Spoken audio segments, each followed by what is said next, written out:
Yung pula daw po, nang warrant of arrest sa PRRD from ICC. May nagbabalita ng ganon, pero wala pa akong alam na totoong pangyayaring ganyan. Meron rin balita na may warrant of arrest for sedition. Ang labo naman. In case po na may warrant ng ICC para kay PRRD, ano po ang opinion niyo doon? Ako naninindigan na walang pakialam ang ICC sa isang bansa katulad ng Pilipinas kung saan yung mga korte natin ay masigasig at talagang pinupursigi ang hustisya mula sa lowest level hanggang sa CA, hanggang sa Supreme Court. Wala namang korteng nagsasara o hindi nagtatrabaho. Bakit sila manghihimasok sa atin?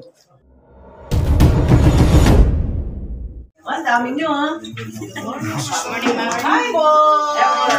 Kumusta? How are you? Kumusta? Magandang tanghali po sa inyong lahat. Long time no see. Ito si Mayor Ferdy sa pangalan pa lang. Ferdy na. Oo, Ferdy na kagad. Magandang tanghali po sa inyong lahat. Ako'y naka-medical leave. Sa totoo lang, bawal pa sa akin umikot now. Pero tumakas ako ng Senado at andito na ako sa bagong lungsod ng Baliwag. Ayan, social na-upgrade. At galing rin po ako sa Angeles City, dyan sa Pampanga, kasama ni Mayor Pogi Lasatin. At tuwan-tuwa po ako makaikot muli. At eto nga, matagal na rin ako hindi nakapunta sa Baliwag, kaya bumalik lang po para makita kung syudad na nga, iba na ba yung anyo ng ating bagong syudad.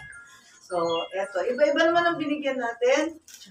Doon sa Angeles, halo-halo, may mga solo parents, may mga seniors, may mga LGBT. Dito naman nakatutok doon sa mga market vendors na sadyang na-displace ng bagong palengke. Kasi sabi ni Mayor, kasalukuyan daw ginagawa, magtatapos within a year. In the meantime, medyo kalat-kalat sila at sa kalsada nagtitinda sa talipapa, kaya medyo mahirap. Kaya minarapat ni Mayor na sila muna ang unahin kasama ng force multipliers na malaking tulong sa ating kapulisan at opisyal. Okay, so tuwan-tuwa naman ako, nandito ulit at ayun, nakatakas sa Senate na medyo mainit ngayon mainit ngayon ang bakbakan, katakot-takot na debate, kaya nakakapagod na rin. Yes, magandang umaga po, Senator Jaime Marcos at syempre ang ama ng Baliwag po, City of Baliwag. Kami po muli, ang iyong Kaya nga suki. super suki, ano ba yan? Ayan. So, magsawa. Yes po. Merry Christmas palad po muli sa CMD Update News at kasama rin po natin yung iba natin mga kapatid sa mamamahayan po. So, Senator, question po. Nabanggit niyo po kanina yung bangayan po naman sa Senado. Ano naman po masasabi niyo dito? Wala, nagkakaisa naman kami sa Senado. Yung nga lang, araw-araw kami binabanatan ng kabilang panig. Hindi ko nga maintindihan at gano'n ako na hindi naman ako nakikipag-away. Pinapayuhan ko lang kasi pinsan ko naman si Speaker at sana i-atras na muna yung PI nila. Gawin natin sa tamang pamamaraan. Pwede naman palitan talaga yung saligang batas, pero ayon sa mga nagsulat niyan, sa mga dalubhasang mga abogado, ay maraming patakaran na dapat sundan. Higit sa lahat, nakaka-insulto naman yung ginagawa na halos hindi maintindihan ng tao yung pinipirmahan nila, nakatakip pa yung provision, hindi nila alam. Ang pagkaalam nila pag pumirma sila, nasa listahan na sila ng ayuda, nakaka-insulto naman at nakakaawa naman, sinasamantala naman yung kamamanan ng ating mamamayan at yung kahirapan ng marami. Huwag naman ganun. At gawin naman natin sa tama. Higit sa lahat, palagi ko sa panahon ito ang hanap buhay at yung cost of living ang pinaka-importante. Nauubos ang oras natin sa ganitong uri ng bangayan. Tigilan na yung PI.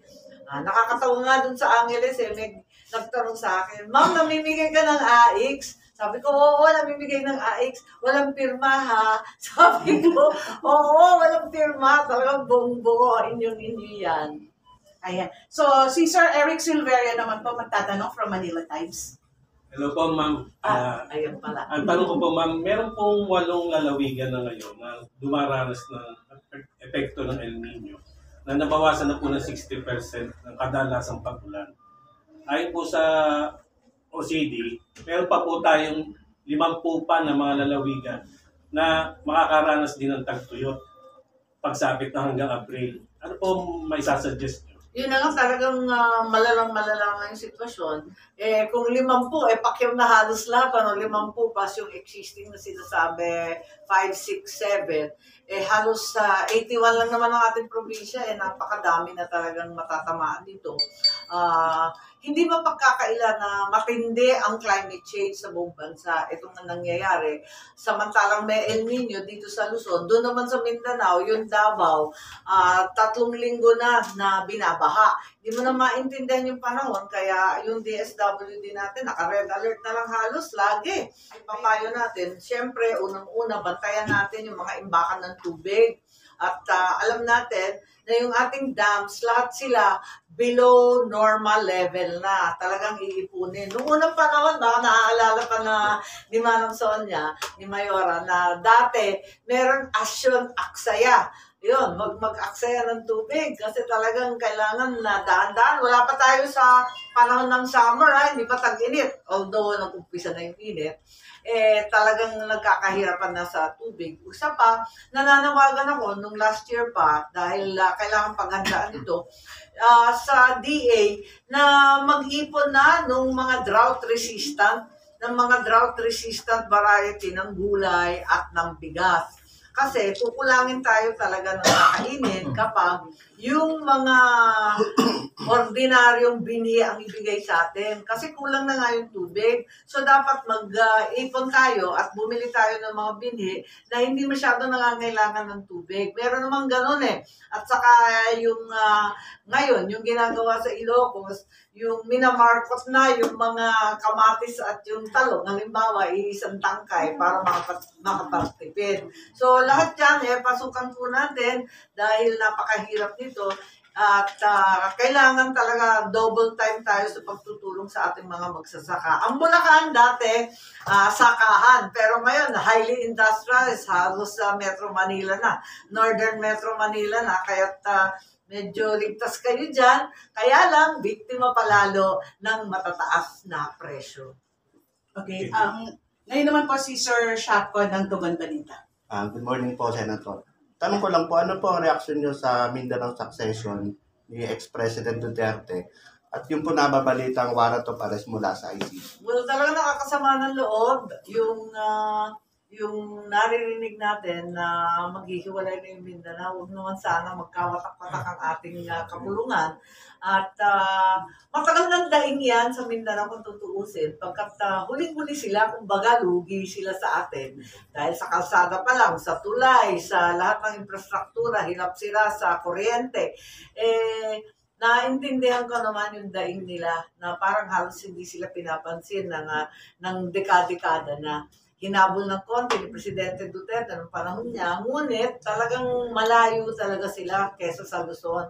At yung sa ICC naman, palagay ko ang Pilipinas ay independent, sovereign country. Huwag sila manghimasok dito. Meron naman tayong mga korte, may judiciary, todo trabaho naman ng ating Korte Suprema. Bakit naman sila papasok dito? Thank you po. Ngayon po sa Radyo Veritas, si Sir Chopel Santos. Madam Senator, yung pong binabanggit sa iringan ng Kongreso at ng Senado, parang lumalabas po na ang Senado ngayon ang nagsasabi na bumababa sila. Parang nagda-down sila dun sa bakbakan ng sa PI na yon. Yung sinasabi po ng Senado na ceasefire, bakit dapat po ang Senado ang magsabi? I think nanggaling yung ceasefire sa Congress. Oo. Pero, sa kabila nun, panay naman ang press con nila. Kami nga sabi namin, tahimik na muna. Ituloy na muna yung trabaho sa Resolution 6. At alamin natin kung ano yung tamang pamamaraan. Yung bakbakan, hindi ko alam sila mahilig mag-press con. Kami wala masyadong press con. Ang ginawa na lang namin, may hearing kami dun sa PI. Ako nag-umpisa nun. Tapos, nung isang araw, nag-umpisa na rin yung hearing tungkol sa Resolution 6 or yung tamang pamamaraan ng pagpalit ng ating saligang batas. Kung tutuusin, mga politiko lang at opisyal ang abalang-abalan dyan eh. 1% lang daw sa ordinaryong mamamayan ay nakatutok dyan sa tsa-tsa. Talaga ang pinag-aabalahan natin ngayon ay yung presyo ng pagkain, ng langis, ang mga problema. Sana maibalik doon ang issue ng PUV halimbawa na hanggang ngayon, di ba masolve-solve yung mga jeep at tricycle. Sana mabalik natin pati yung mga LGU, katulad ng mga bagong syudad ng Baliwag, sana dyan na lang tayo tumutok. Kailangan ng infrastructure, kailangan ng hospital, kailangan ng kung ano-ano. Talagang nawawala tayo sa pinakamahalagang bagay na pinagtutuunan ng pansin ng pangkaraniwang Pilipino, pamilyang Pilipino. Sana mabalik doon. Dahil itong tsa-tsa, hindi naman urgent yan. Apektado po ang ekonomiya natin because of that. Ano ngayon ang dapat gawin ng Senado para ibalik yung dating pampunantang bayan? Apektado ang Ekonomiya natin, nagtaasan ng gasolina, bigas, at hindi pa rin bumababa. Ayun, mataas pa talaga. Talagang napakatataas ng presyo. Kaya nga, sinasabi ko, kung maaari, balikan na lang natin sa susunod yung tsa-tsa na yan. In the meantime, ang gawin natin, pag-aralan yung tamang patakaran. Kasi hanggang ngayon, wala namang sistema para sa PI. Ang alam natin yung CONCON, yung CONAS, maliwanag yung pamamaraan. Yung PI, first time natin yan, hindi pa natin ginagawa yan. Kaya kailangan magkasundo muna kung paano gagawin at saka gawin. At wag yung gano'n na nanunuhol. Ang sagwa naman, wala namang maniniwala sa gano'n. At higit sa lahat, nakaka-insulto sa mamayang Pilipino na yun, binabayaran yung kanilang pirma, tapos papangakuan ng kung ano-ano. Hindi naman pinapaliwanag kung ano ang pinapapirma. Hindi naman tama yung gano'n, sagwa naman. Kaya yun, aralin na muna natin, tapos ibalik na naman yung atensyon at lahat ng ating tutukan, ibalik na lang natin doon sa problema ng ekonomiya. At hindi pa talaga bumabangon ng Pilipinas mula ng pandemic na yan.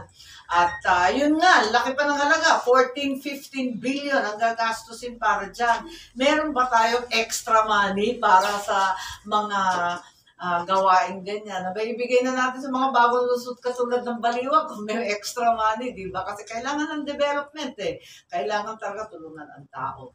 Nakita natin, dyan lang sa loob, ang daming na-displace ng mga market vendor, kung saan-saan na lamang nagtitinda. Ang hirap kaya magtinda sa lansangan at talipapa. Bali, ano na po ang status ng PI? Hindi ko nga maintindihan kasi ang sabi, ceasefire. Sabi nila, hindi nang galing sa amin yung ceasefire na. Kasi para sa amin, hindi naman kami nagpa-fire. Ang sabi nila, ceasefire daw, ang sa akin, yung PI, sana itigil na muna yan. Tigil muna, stop muna, balikan na muna natin yung mga importante katulad ng cost of living at the same time, pag-aaralan ng mga abogado at ng mga justice, ang dai-dami pang buhay na nagsulat ng saligang batas, itakda na muna yung prosesong maayos, hindi yung ganito. Next po si Ma'am Carmeles Tope ng Daily Inquirer. Ma'am, yung pong paglipat ng Bucor, gagawin na regionalize, isa po sa tinitingnan yung DRT bilang magiging place ng Luzon para po sa mga inmates kasi parang bibitawan na yung sa Muntinlupa So, sa isang meeting po, na-identify ni General Katapang yung DRT para sa Luzon. Tapos si Governor... Although narinig ko rin Palawan may sinasabi sa Palawan, sa leper colony, di ba? May sinasabi rin gano'n Marami pa silang options. Ang totoo, napakamahal na kasi ng lupa sa Muntinlupa. Talagang social na dun naging subdivision, village, gated village, pang milyonaryo na yung lugar. Kaya malaki ang kikitain ng gobyerno kapag binenta yon sa mga developer. Pagkatapos, lilipat na lang sa mga bukirin, sa bulubundukin, at sa mga isla.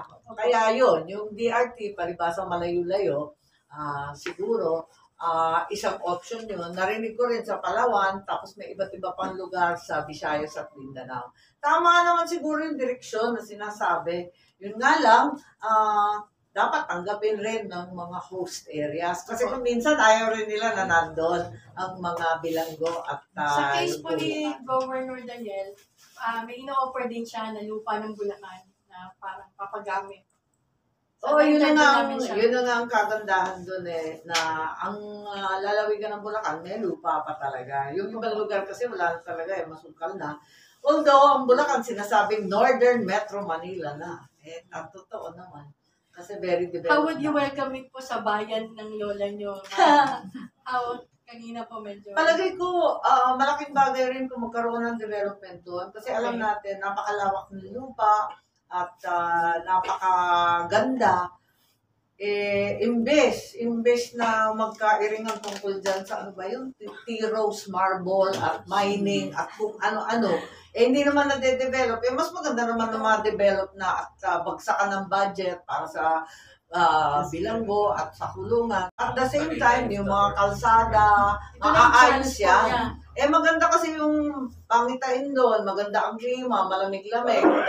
Talagang, Tagaytay nga. Maganda nga doon eh. Parang ito na po yung chance niya. So, eto yung chance niya na magkaroon ng budget, mag-develop, mabuo yung kalsada. Kulang na kulang pa talaga yung development doon. Sabi nga nila, di ba, binulang naman yan ng Norsagaray, may mga lugar sa San Anga, Ildefonso. San Ildefonso, dalawang barangay yata, tapos dalawang sitio ng San Miguel. Di ba, kinumpo nilang yan eh. Opo. Sabi nga nila, sa kalayuan at sa hirap ng lugar, sinukuan pati ng NPA. Kaya, palagay ko, panahon na ma-develop at overdue na kung tutuusin. Okay, ma'am. Senator, speaking of development, punta naman po tayo sa lighter side na since po ang Baliwag parang medyo favorite nyo dahil may personal connection po kayo sa aming lungsod. Ano lang po, hingi lang po kami ng mensahe ninyo para sa mga baliwagenyo na talagang sumuporta din at pabalik, sinuportahan nyo rin po para sa city. And of course, for Mayor Ferdias. Actually, parang guminto na matapos yung Baliwag at Carmona, ayaw na mag-city hall. Kayo na yata yung kahuli-hulihan. Nakalusot. Ayan. At congratulations sa atin lahat. Sa wakas, naging lunsod na ang Baliwag. Ngayon, the work begins. Upang maging karapat-dapat na lunsod, kailangan mag-level up. Magtulungan tayo para pagandahin at paunlarin ang ating bagong lunsod na tunay na lunsod. Ano naman po masasabi niyo sa pagtatrabaho ng aming punong lungsod, unang-punong lungsod ng Baliwag? Say mo. Wala, sa pangalan pa lang amin na amin eh. Kaya kabalikan po namin yung dating ama ni Mayor Ferdy na obvious loyalista at pinangalan yung anak niya, si Mayor Romy. Andito kami nung nabalot nila. Mga 5 years ago na pala. Masagal na rin eh. Kaya tuwan-tuwa naman ako. Sa effort ng lahat, natuloy naman ang pagiging lunsod ng Baliwag. At yun nga, tulad ng sinabi ko kanina, ngayon ang trabaho. Talagang puspusan na trabaho. Kasi pag sinabing lunsod, sasabihin nila, mas malaking share. Malaki nga yung share mo dyan sa sinasabing NTA o IRA. Ang problema yung expectations kadami-dami kasi dapat level up, dapat maging social, dapat city na city talaga. Thank you. Mayor Ferdy, Mayor Ferdy, ano ngayon po ang babalik naman sasabihin mo kay Senator? Ano yun? Bilang balik. Oo, ikaw pala. Siyempre. O nga, hindi ka pa nagsasalita. Siyempre, nagpapasalamat tayo kay Senator Amy sa lahat ng tulong na binibigay niya sa atin dito sa lungsod ng Baliwag. Unang-una, hindi pa tayo city talaga namang isang tawag ko lang, isang text ko lang talagang sumasagot talaga si Senator at tumutugon sa mga pangailangan natin. Tama yung sinabi ni Senator Ivy kanina na ngayon ay city na tayo. Siyempre, mas mataas na budget ang binigay sa atin ng national government. Kaya mas malaki ang expectation sa atin ng tao. Kaya naman ngayon ginagawa natin, unti-unti nating ginagawa ang mga ating mga trabaho. Nung halos isang taon na po kami city. At sa isang taon po na yan, nakapagpamigay po ako ng isang ambulansya kada isang barangay. Nakapagbukas po tayo ng dialysis center dito sa Baliwag. At marami pa po kaming mga bagong mga gagawin para sa ating lungsod. Sabi nga nung tayo ay munisipyo, halos parang masasabi natin na sobrang dami na at above sa munisipyo ang ginagawa natin.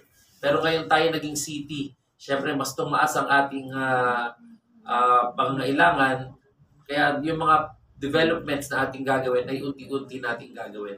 Syempre sa tulong ng ating Senator Amy din. Kaya maraming salamat po, Thank you Senator. very much. Meron pa po. Dahil nalalapit ang Chinese New Year, ano po ang wish mo po? Chinese New Year. Oo nga, Chinese New Year na. Wala, hindi pa nga ako nakapunta dito. First time ko para sa bagong taon. Tapos mag-Chinese New Year. May Valentine's pa. Huwag kalimutan ang araw ng mga puso. Ayaw naman. Kaya tuwan-tuwa ako na nadala natin yung mga bata. Andito yung Nutriban. At yan ang pinagdadasal natin, ang busog, mapayapa at masayang mga Pilipino na may trabaho, may magandang bahay at sapat ang kanilang edukasyon at kalusugan. Yan talaga ang ating minimiti sa taong ito at sa mga hinaharap pa. Oo nga, eto nga, nandito tayo sa Baliwag. Exciting yung bagong lungsod kasi marami kang magagawa. Matututunan mo yung pagkakamali sa ibang lugar. Huwag na tayo magka-traffic, huwag na tayo magkaroon ng siksikan at tinatawag na informal settler o squatter area. Ayusin natin maigi yung planning. At hanggat maaari, i-digitize natin para yung mga negosyante mabilis ang koleksyon ng ating syudad at one-stop shop. Yan parating dinadaing ng foreign investor, pati yung mga local, para dumagsa ang mag-i-invest at dumami ang trabaho rito. Thank you. Thank you very much. From GMA po na po, may info na daw po na may warrant of arrest sa PRRD from ICC. May nagbabalita ng ganon, pero wala pa akong alam na totoong pangyayaring ganyan. Meron rin balita na may warrant of arrest for sedition. Ang labo naman. In case po na may warrant ng ICC para kay PRRD, ano po ang opinion niyo doon? Ako naninindigan na walang pakialam ang ICC sa isang bansa katulad ng Pilipinas kung saan yung mga korte natin ay masigasig at talagang pinupursigi ang hustisya mula sa lowest level hanggang sa CA, hanggang sa Supreme Court. Wala namang korteng nagsasara o hindi nagtatrabaho. Bakit sila manghihimasok sa atin? Thank you po. Thank you. Senator,